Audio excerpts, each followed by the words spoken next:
Hi and welcome back. In this video I'm gonna show you how to replace rear bumper side marker light bulb on 2012 Dodge Charger. This is gonna apply to Dodge Chargers made from 2011 and all the way up to 2014. In my case, both of the rear side marker bulbs are burnt, so I'm gonna be replacing both of them. So I have one on the right hand side and there is also one on the left hand side. So those are, like I said, those are located on the rear bumper, just on the side of the bumper. For this job I'm gonna be using a small flathead screwdriver just to pry this light off out of the bumper. So basically, yeah, just use a small head screwdriver, and I'm gonna start from this end here. It should go fairly easy. There you go. So this is how it looks from inside, and now I'll have to just remove this socket.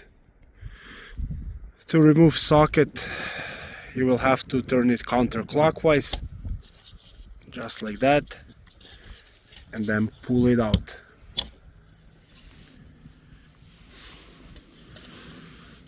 So, since I did this job before, I know this is sometimes hard to take out.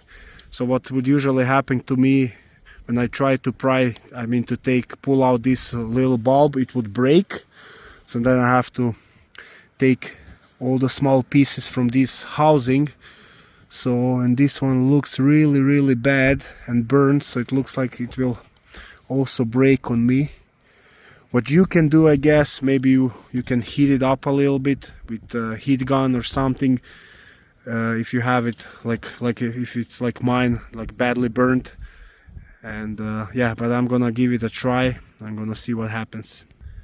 So this time I was able to pull it out without breaking it. So what I did, I was just wiggling it in and out a little bit, in and out a few times, and finally I was able to take it out without breaking it. So now I'll have to clean this a bit before I install a new one. Now I installed a new bulb, and before I put it back in housing, I'm just gonna start the vehicle and see if it works. Now I install new bulb and it works, so I'm gonna put it into the housing now. And remember, when you fit it into the housing, secure it, lock it by turning it clockwise. And now after that you just push it back in. When you hear a click, that means it's secured inside, and that's it. The job is completed. Thanks for watching.